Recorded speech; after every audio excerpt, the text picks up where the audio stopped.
semua sehat ya, dan rezeki selalu lancar mengalir deras. Baik teman-teman, ini banyak pertanyaan tentang persapian sekarang Om Tasno. Ya, persapian. Nah, itu coba Om Tasno, itu pertanyaan dari subscriber apa viewer itu ya, komentator yang jelas. Iya. Tolong dibaca. Ya nih, ini dari Mas Nendi Gunawan ya. Mas Nendi Mas Gunawan. Pak ya, sebagai ini dari Nendi Gunawan. Maaf Pak, kenapa pedet saya keluar ingus? Terus apakah itu ciri-ciri sapi demam Pak? Oh, ngono ya. Jadi ingus itu apa ciri sapi demam? Oh, iya, ya itu betul. dari satu dari Mas Nendi Berarti ingus itu Gunawan. dari hidung ya. Iya. Oke. Terus dari Mas Akbar. Mas Akbar. Mau nanya, pedet saya keluar busa dari mulutnya, tapi masih doyan makan. Saran Pak D gimana? Oh, ini dari Tank. mulut, tadi dari hidung, sekarang dari mulut. Nah, ini Oke. terus ada lagi Semua. dari apa ini? Oh, BHS. BHS. Mohon izin numpang tanya, kenapa sapi yang sudah terjangkit virus PMK kok tidak langsung divaksin? Dan yang diutamakan vaksin pada sapi yang belum terjangkit. Mohon penjelasannya Pak Oh, Di. siap. Terus Ada dari Andong Ngajak GM. siap. Assalamualaikum dok, sapi kena PMK, kakinya dah kering, luka-lukane, tapi kok dingklang, bahkan gantung itu gimana? Terus lutut bengkak, gimana solusinya? Siap. Sembuh dari PMK malah kakinya menggantung. Oke, siap, lanjut. Entar masih enggak nih? Ada dari Pantura. Pantura, kayaknya terakhir nih ya. Kayak Ya. Alhamdulillah, luka di mulut dan di kaki sudah 80% dok. Cuman problemnya sekarang sapinya suka ambruk. Wow. Berdiri pun paling lama 10 menit, habis itu baring lagi. Terus berbaring lagi dengan kepala di lantai. Kasihan enggak? Oh, Gak tega lihatnya. oh siap. Itu Om Tasno ya. Ini kayaknya karena ini baru wabah penyakit mulut dan kuku Om Tasno, atau PMK. Jadi kita hubungkan dengan PMK ya, karena ini semua tanda-tandanya menjurus ke PMK. Iya. Jadi pertama, hidung tadi keluar ingus. Apakah itu demam? Memang itu benar. Jadi gini, kalau demam itu biasanya keluar ingus Om ya. Selain keluar ingus, kemudian matanya ada kemerahan. Nah, ya kalau sesungguhnya sih kalau demam itu suhunya mesti panas Om. tinggi ya. Jadi kalau sebenarnya gampang saja, kalau demam itu ya pakai termometer dicek Berapa suhunya? Kalau di atas 39 berarti demam. Itu udah tinggi bagi sapi. Iya. Nah gitu. Nah cuma ini kalau yang satunya tadi kan, yang pertanyaan kedua kan dari mulutnya keluar busa ya. Busa. Nah itu tanda-tanda PMK ini. Jadi mungkin tanda-tanda PMK itu menggigil, terus kemudian keluar ingus atau busa. Jadi dari mulut maupun kadang-kadang hidungnya itu keluar air liurnya maupun ingusnya. Tapi jadi, masih doyan makan. Masih doyan makan. Jadi harus dibuka mulutnya itu, apakah ada lesi atau luka-luka di mulut atau gisinya atau di lidahnya. Iya. Harus dibuka.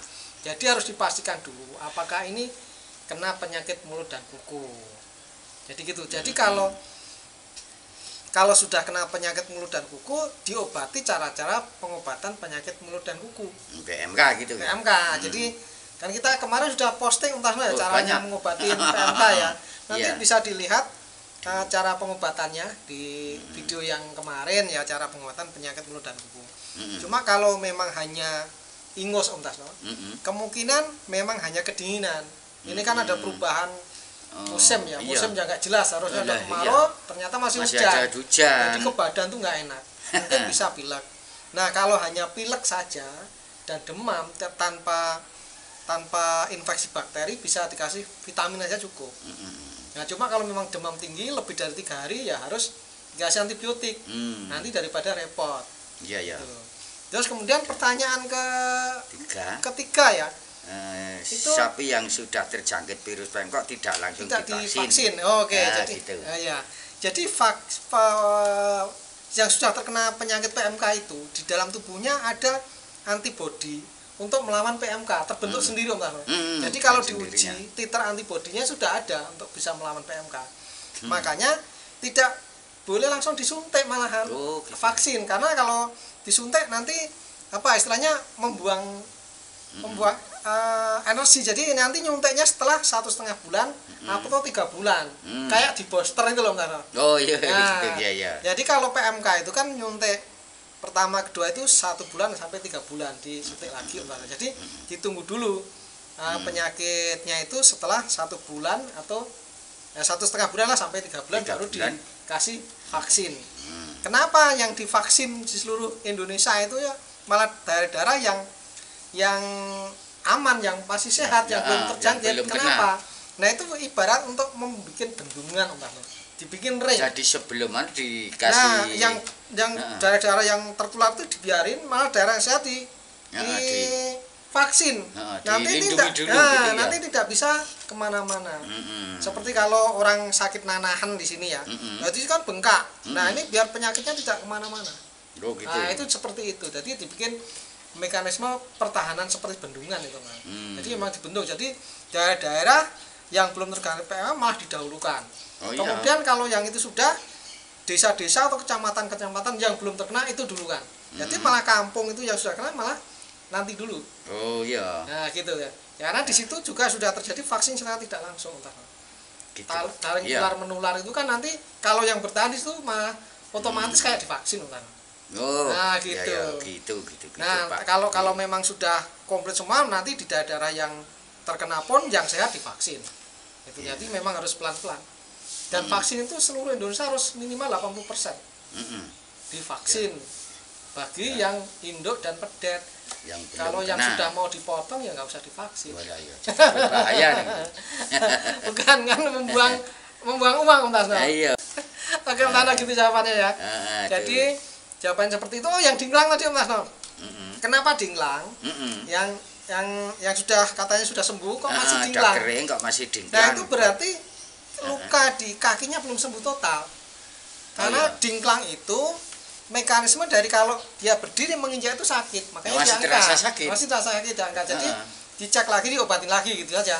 Yang dingklang itu yang kakinya diangkat itu dicek lagi, diobati lagi dengan obat luka seperti biasanya. Kemarin kan udah ngobatin, kita udah ada contoh-contoh obat juga Om Tarno di video bisa dilihat. Tapi teman-teman ini kan berarti sudah bisa ngobatin ya, diobatin lagi. Berarti kakinya itu belum sembuh. Walaupun di mulutnya hari awalnya sembuh, kakinya belum sembuh total. Diobatin lagi dengan obat luka. Itu Mas. Nah, terus dari itu luka di mulut dan kaki sudah 80% dok. Cuman problemnya sekarang sapi suka ambruk berdipun paling 10 menit. Habis itu bareng lagi dengan kepala di lantai.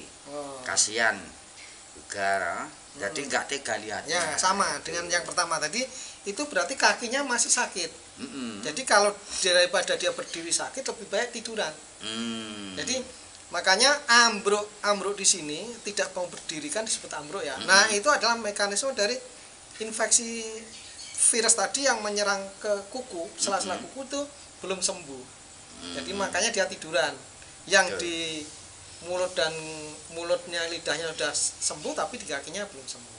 Makanya dia harus diobatin lagi di kakinya. Gitu. Ya. Oh iya. Jadi kan itu lukanya dari luar kelihatannya sudah sembuh. Kelihatan sudah tapi sembuh. di dalamnya Nah, belum. bisa dipakai kuas, dibersihkan Dibersihin. kering, nggak usah disemprot, nggak apa-apa, nggak usah pakai Iya, iya. air, disemprotkan kering, Nanti bisa kuas kelihatan nanti ya. kelihatan. Nah itu langsung diobatin saja. Itu kalau memang sudah basah becek-becek ya disemprot nggak apa, tapi kalau Iya. memang di tanah yang kering nggak usah dikasih air daripada ada penyakitnya kemana-mana. Gitu ya. Baik itu teman-teman ya, semoga ini bisa menjawab. Kalau teman-teman yang lain ada masukan silahkan ditulis di kolom komentar. Kalau masih ada pertanyaan yang belum jelas silahkan juga ditulis di kolom komentar. Semoga teman-teman semua sehat, rezeki lancar, dan Indonesia menjadi lebih baik.